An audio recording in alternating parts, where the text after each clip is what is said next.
You think we'd be sick? I'm running out of energy. See, we use. What up, world? Welcome to this episode of Keep That Same Green Energy podcast. I'm LeGrand, hip hop artist and climate activist. This episode, as always, we allow our guests to introduce themselves. Guests, please introduce yourself. My name is Dwayne Levy. I'm originally from the U.S. I've been living in Japan for 23 years now, based in Osaka. And I run my own music company. You can Google it, Shalestone Music.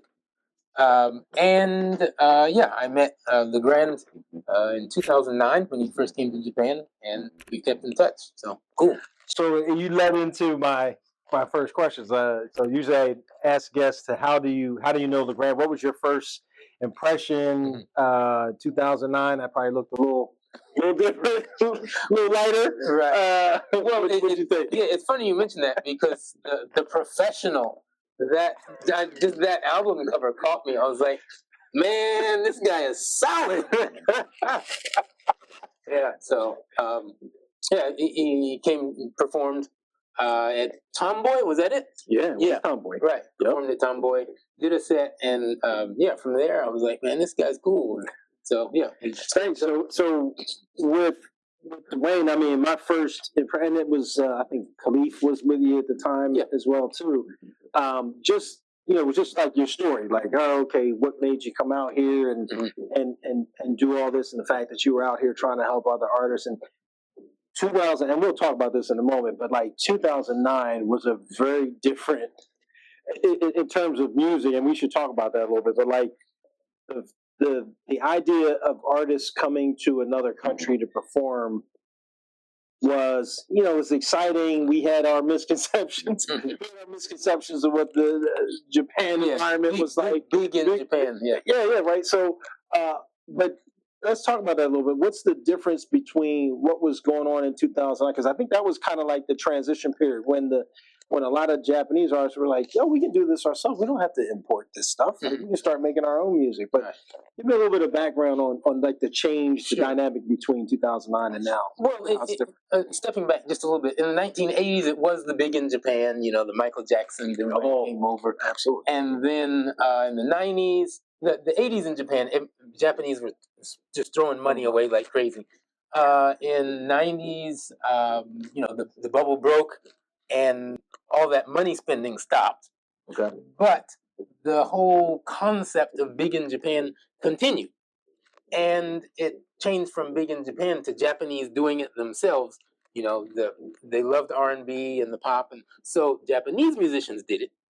And they didn't need musicians coming from overseas. So all that dried up. That whole market of inviting musicians from overseas dried up. Then in the 2000s, things focused away from just foreigners, non-Japanese Westerns, promoting advertising to Japanese. So the whole industry became more Japanese focused. Yep. Yeah. And so bring it to 2009, and you're starting to see the internet grow, and Japanese slowly understanding how to use sites like YouTube's and other networks. Mm-hmm. And so, more and more Japanese focused. Okay. And so, meanwhile, overseas, Westerners still thinking that big in Japan concept. And so, it was a serious incongruency there. Yeah. And so, my company, part of the purpose was to make that gap of understanding smaller. So inviting musicians from overseas to come to Japan was the main focus. Yeah. And it was definitely eye-opening for me. I mean, I had done, I had spent time in London on tour. It was a completely different experience than, let's say, Japan. Sure. But a great experience nonetheless. I mean, I saw it yesterday with the kids, like the energy is still there, like the interaction, the engagement is still there, but it's kind of like culturally, it's more like, I don't want to just sit back and have you entertain me. I'd rather it's kind of like the same with karaoke. They're more like, I'd rather build it with you, right? It's more collaborative, even if you're the audience. Like, you want to be more. There's a serious difference that most people don't understand. So I guess you could compare it almost like New York and Texas, maybe. Okay. Wildly different. Okay. Right. Tokyo, very stiff. Okay. So Okay. you perform for them, and they sit very politely and yes, yes, yes, yes. Thank you. Maybe an encore, but maybe not. Okay. Okay. If you perform in Kansai, you better work hard because they're gonna work you. Okay. Okay. By the Okay. time, like if there's an intermission or mid set, they're gonna be standing up, and by the end, they want an encore. Okay. So the interaction in the Kansai in the Osaka area is there. They want to get involved. They don't want to sit. They want to be involved. Yep. And I saw that. I even saw that tonight. Like I saw more like head bobbing, dancing engagement than I've probably seen any other time I've been here. So, and I think it's good to let the audience know that when I was here in 2009, in addition to the Kansai Music Conference, I was working on a project. I guess they basically called it Legrand and Second Life, but it was Second Life was the precursor to the metaverse, and so they were creating an avatar of me, putting it in Second Life and performing a concert. But I worked with these students from Temple University, Japan, and it was really like a really collaborative cultural experience. Like it was like mind blowing to when I talked to some other artists, but they're like, how do you even get engaged in that? And it's just being available. Like, the guy Jean reached out to me and I was like, yeah, I'll do whatever. Like, that was the first KMC collaboration project. Actually. Oh man, that was like it was insane. And so a lot of you can YouTube it. I'll send you guys the link. But it was definitely a unique experience as a hip hop artist to be able to engage with those students, and it was like a good 24 of them. Like it was a lot of them working on. So they did a lot of great work. So I thank you for even having the. Sure. If you didn't set that venue up, I would have had the opportunity to do that. So getting to what we talk about, keep the same green energy podcast is, I ask all my guests, if you were to identify a song or something that would correlate to either your experience with Legrand or with climate action, what song would stand out in your mind? So, looking at you coming this year, I went through some of your videos, and I've been through it. I think just it kind of really hit me because I'm at a stage right now where I'm not really even interested in going out to see live music. Okay. Because it's kind of I've been through it. I'm a musician. I played drums for 25 years, and I want something new and fresh and interesting. And so, that's why kind of KMC is moving into the schools, moving into a new stage of something. So I've been through it. I was like, okay. So that's the song. Okay. Okay. It's funny you mentioned that because I think all musicians are kind of going to go through it relative to, and we talked about this briefly last night, but the whole Puffy thing, and I don't want to take a stance or anything like that because I've already addressed that in season 1. But my fear is that this is either a direct attack on hip hop, or that the music industry as a whole is going to get sucked under into the abyss, and it might give us a chance to reset. So it could be extremely positive or extremely negative. The music industry isn't going anywhere. Plain and simple, it's not going anywhere. It's going to take a hit, man. It's going to take a hit. Because in Japan, before the pandemic, with YouTube starting to blow up and CD sales there, but the record company not knowing how to mold things, then the pandemic came and forced the record company to step up and understand how to use technology. Right. Now it's what they used to do, but on YouTube. Okay. So they'll monetize through YouTube. Exactly. Okay.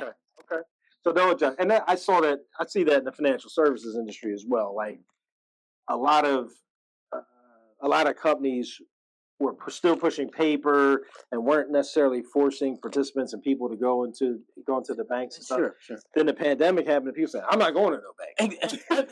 I was in the States in I was like, where are all the people? They're like, oh, they do stuff online. Yeah. Look. So they downsized the bank. But again, like the people are like, I want to talk to my teller in person.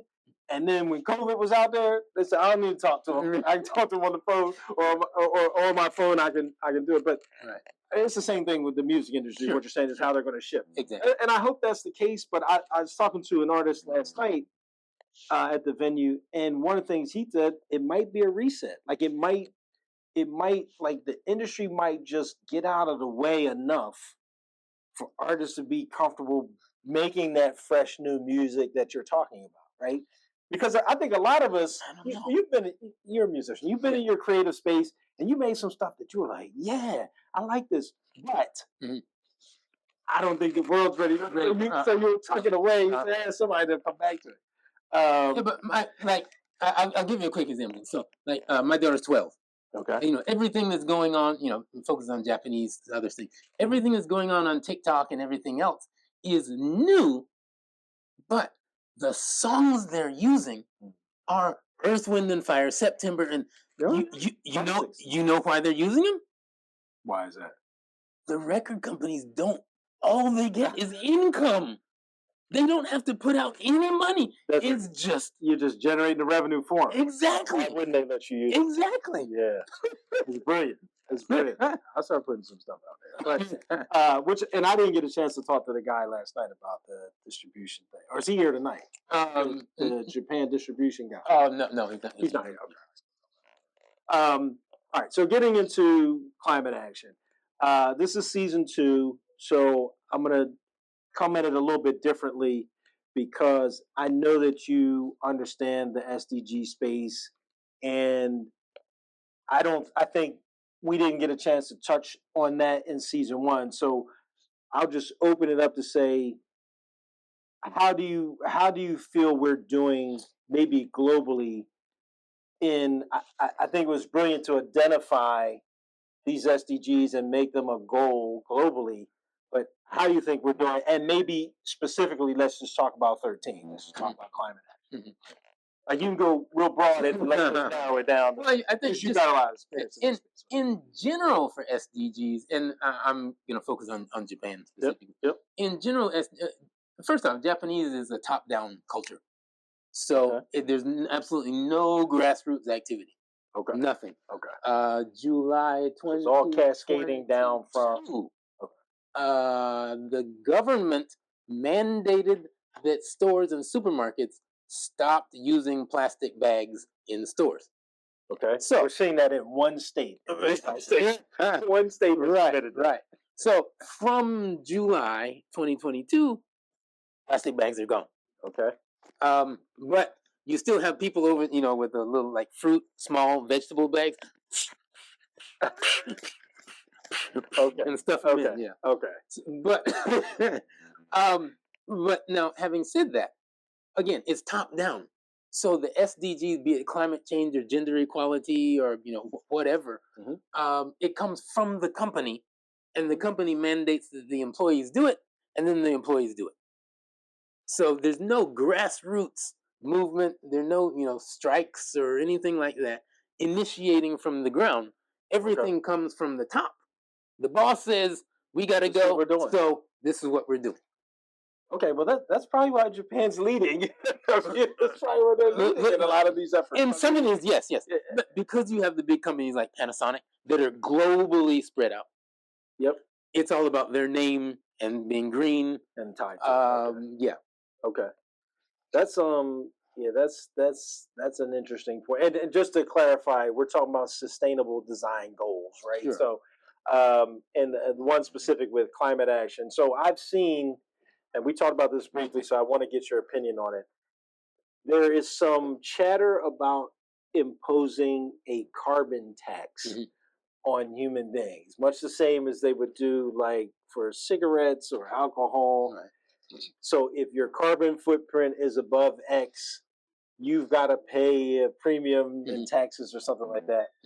What are your thoughts on that? Well, of course, the saying, there's I forgot it, but the death and taxes. I don't. Nothing's real, but death and taxes. Like, you can't escape it, right? There's nothing guaranteed, right? I mean, I'll just go back to the situation of seatbelt law. Okay. And I grew up in the States during that time. Everybody was fighting. Oh, I'm not gonna wear my seatbelt, and so on and so on. Now they wear seatbelts. Mm-hmm. So the concept, one, of a tax, it has to be, if you have a sales tax, it's because you buy something and there's a tax added. Yep. There's no, what are you buying in a carbon tax? You're not buying anything. You get a, I can imagine somebody gets in the mail, your carbon tax is this. We estimated emissions to be X because you drive this vehicle, right, or whatever. So if there's a carbon tax, which, I mean, I personally don't really think that's a good way to go about it. Okay. But if they're, so whoever they is going to do that, it would have to be implemented automatically, digitally, straight to a bank account. No option. No, I ain't paying this. Just right. Yeah. And that's it. Crash that ticket. Yeah. Right. So basically, rather than a carbon tax, it's an existence tax. Okay. You exist on this planet. Well, yep. I mean, anywhere. If you live in a city, you have to pay city tax. If you live on the world, you got to pay world tax. So, listen, admittedly, I'm an activist. Right? I like the holding hands and peaceful approach to what we're doing, and I'm going to continue to fight it that way. But I'm a little Malcolm M. Martin, and so I think my frat brother Martin Luther King, his whole thing was hit people economically. And I think that's how you create change, right? Because if you're smoking cigarettes, you could tell people, hey, you're killing yourself, but it doesn't happen instantly enough. So 30 years later, you lose a lung, you're like, oh, I wish I had, right? I wish I had made the change. No, but with cars, they don't say that. They don't say that. Look, they're still talking through the hole, and they're still smoking. Yeah. But at a high level, I like the idea of holding humanity accountable. I like the existence tax versus carbon tax, mm-hmm. right? Because to your point, how do you measure a person's? I think there's ways that we can measure someone's carbon footprint, but I don't think it's accurate. Mm. I think it's always going to be an estimation. We're going to take certain estimations and say, all right, this is what we're doing. But I like the idea of holding humanity, everybody, accountable.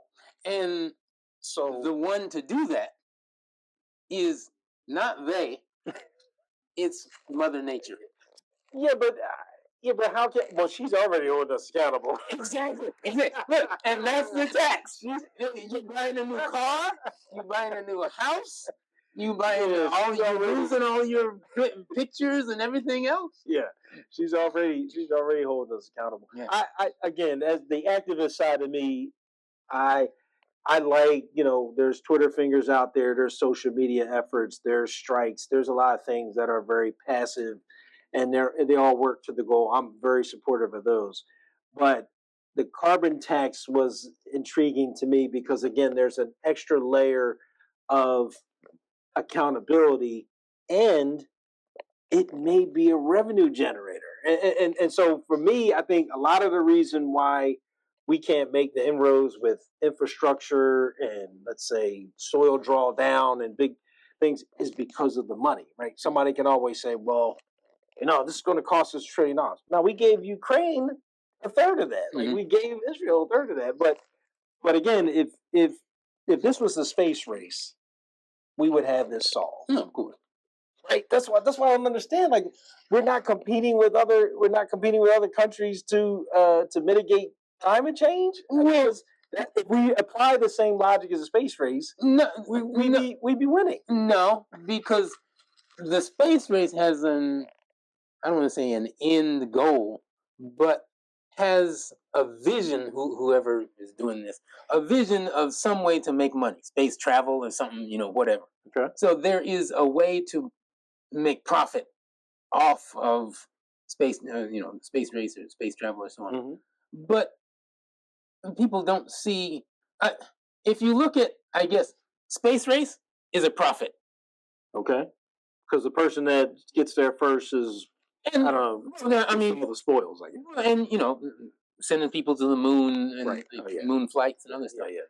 But climate change is an NPO, a nonprofit. I get it. You're doing it for charity. You're doing it for the good of humanity, and there's no end goal dollar sign in their mind. Exactly. So even these. Well, let me ask you, okay, what do you think about these numbers 2030, 2050 for zero carbon? I mean, we're not even remotely close. Japan is relatively close to their net zero goals. But Japan's a conformist society. Okay. Living in Japan, like I said, top down. This happens. People don't like it, but it is what it is. You can't go off that way. Culturally, you follow what culture says. Or you go, in Western country. No, I don't want to do it. I'm independent. USA. And people going all over the place. Yeah, that's the thing. I think that also with China. China's pushing ahead hard with those cars. They are cars and everything. They are, but you think about their smog levels. I mean, they had to do something. Like they had to start doing something. Right. And now all that smog and the smoke's moving over to India now. So that's a great analogy for what I was just saying. Like I try to share with people, like the analogy for the climate action effort is you and I are neighbors, but we share an acre of land, right? I can cut my grass, weed it, water it, and it'll be great. But because we're neighbors, if you don't do anything, guess what? It's eventually gonna reweed and mess my lawn up. And that is why I think, like, I thought the SDGs made sense. I thought that global initiatives for net carbon make sense. They're great on paper, and it's to make the people think that we're really doing something. But when you look at the numbers, we're not doing anything. Like, we're not moving the needle. Japan is a little bit. Marketing for SDGs has been horrible. Well, I agree with that. I agree. And that's why I only know like 5 of them. It's on my head. I mean, I'm involved with promoting the World Expo, and I went to the library. I looked up SDGs, got some SDG books for my daughter, and just promoting the concept of getting involved. Yep. And that's it. Yeah. So this is a good segue to the last question, and that is, we always ask our guests and even the audience to pick one thing or one new thing to, reduce your carbon footprint or help mitigate climate change. What is the one thing that you would want to do or continue doing? It's a good question. Just a little background. Sure. We're in the city of Kyoto. Okay. So this is a good example. Okay. In Kyoto, you have to buy plastic bags from the store to throw away your trash. You have to. You have to. Okay. If you just take it and put it in, none of they don't want to hear any of that. Oh no! Well, I mean, if you want the trash truck to come pick up the trash on the street, you have to buy a city trash bag. Okay. And then there's one for kind of burnable, biodegradable type. Yeah. And then there's one for plastic recyclable trash. And so in Japan, it is common culture to separate your trash, regardless of where you live. I grew up in Chapel Hill, North Carolina. I started doing that when I was in around high school age. Okay. UNC Chapel Hill. That's what they did. So looking at that, it's just about understanding that we as humans, and I don't want to get too deep, but this planet's been around a long time. And everyone says, oh, this planet is doomed. The planet's going to keep going. Right. The inhabitants won't. Exactly. So change that phrase from this planet is doomed. Perfect. So humanity is doomed. Yeah, the planet will go. That's good because there's, you hear the kids say, well, there's no plan B, no planet B to go to. I would tell them, the B is for us. The plan B is for humanity. That's right. The planet's gonna be fine. Right. I mean, yeah, planet just changing up, just Nice. shaking things up. Yeah. So care about your community, pick up the trash, just keep things clean. Just keep the same green energy. Just keep it forefront and keep thinking about it. I mean, we're going to get to some point. I mean, I think that the zero carbon in 2030 and 2050 and stuff like that. I think it's a goal. I don't know if it's aggressive or not because the numbers don't seem to. But I don't anticipate being as proactive or as active in this effort in 2050. so I'm trying to put the work in now. But any comments or anything you would want to share, now or to the audience before we let you go? And I definitely appreciate the time. Oh, sure. I know you're a very busy person.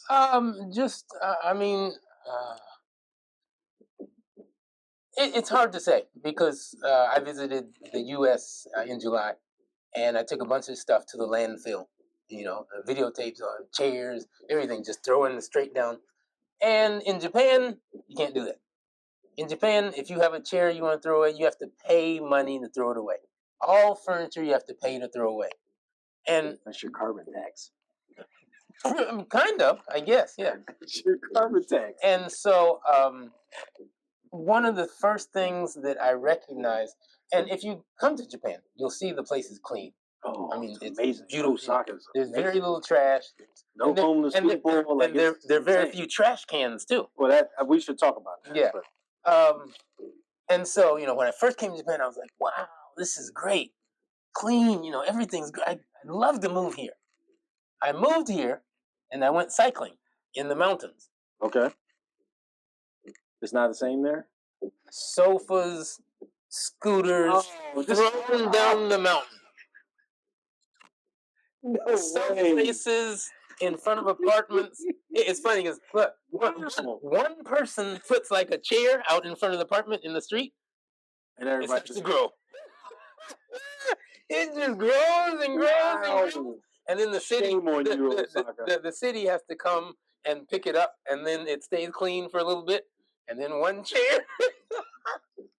Wow! But seeing that, it shook me back, and I guess I'll close with this because it was a real eye opener.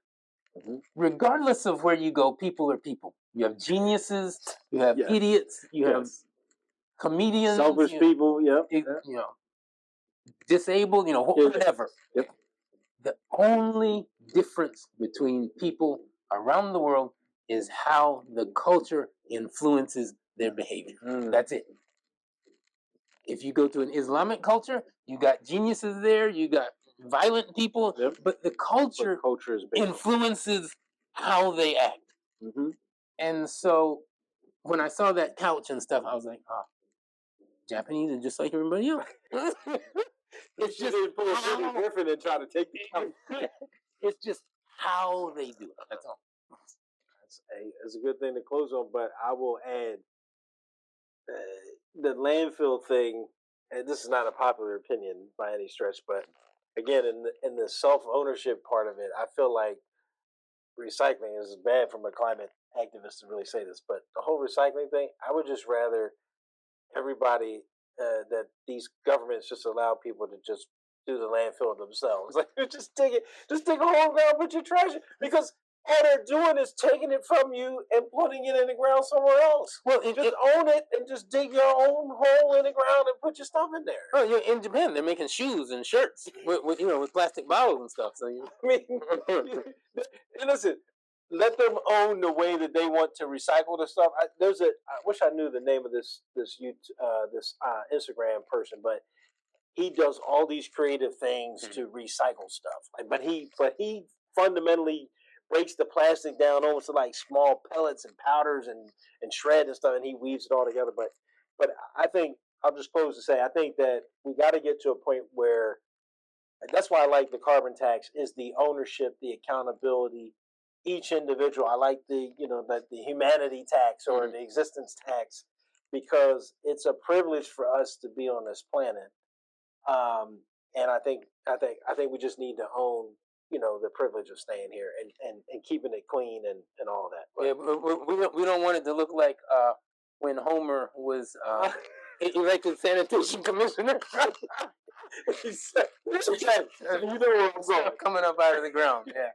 So thank you again for your time, audience. That's our episode to keep that same green energy. I want to thank Dwayne from Shellstone. He's been a great great vendor, a great provider of opportunities for artists, and I wish him the best. Do you want to talk about the expo next year? No, just World Expo 2025 next year. That's it.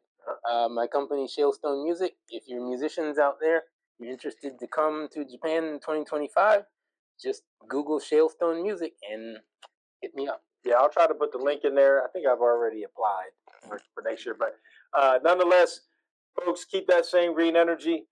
We'll chat with you. Salud. You think we'd be sick? I'm running out of energy. See, we use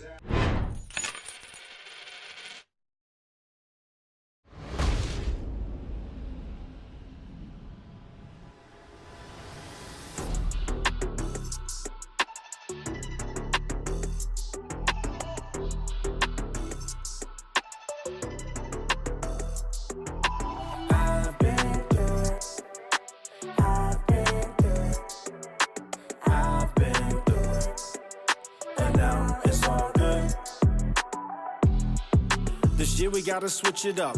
Got digital wallet stacks, crypto digits up. Where we at, you need planes just to visit us. Got royalty around the world giving gifts to us. I've been through it. I've been through it. I've been through it. And now it's all good. Sure, people close to me secretly hate. I move low key like your bae and I secretly date. Talk slick and your food will get basically ate. But if it's business that we talking, then speak to me straight. I've been blessed, always a lot on the line. If it ain't about climate change, ain't a lot on my mind. I hear a lot of whine and a lot of y'all crying. Y'all still waiting on the bag like lottery lines. If I throw on that drip, I stay hot to the nines. I'm trying to change the world a whole lot of the time. You say lives matter, it's a lot of us dying. I don't feel it anymore like a shot to the spine. The disrespect is like wiping your feet on my couch. Where I live now, it's like I brought a beach to my house. So from now until God puts an end to it, I'ma celebrate and live life, cause I've been through it.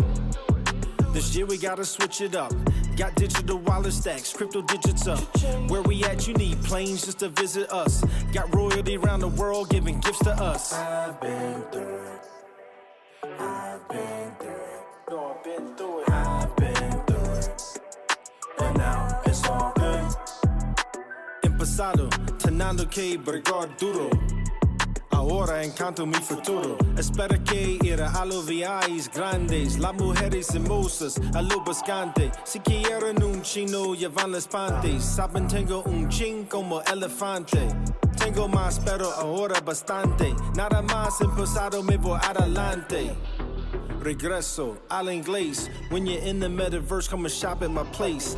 Even when the Karen's all up in my space, I don't trip, it's killing her to see that I'm winning my race. You walk around with your ass on your neck.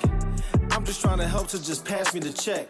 Let's get the planet back up on her feet fast. And don't you try to slow me down and stop me, y'all can eat glass. This year we gotta switch it up. Got digital wallet stacks, crypto digits up. Where we at, you need planes just to visit us. Got royalty around the world giving gifts to us. I've been through it. I've been through it. I've been through it. And now it's all good. Sure, keep the same green energy. Until then, I'ma keep it a century.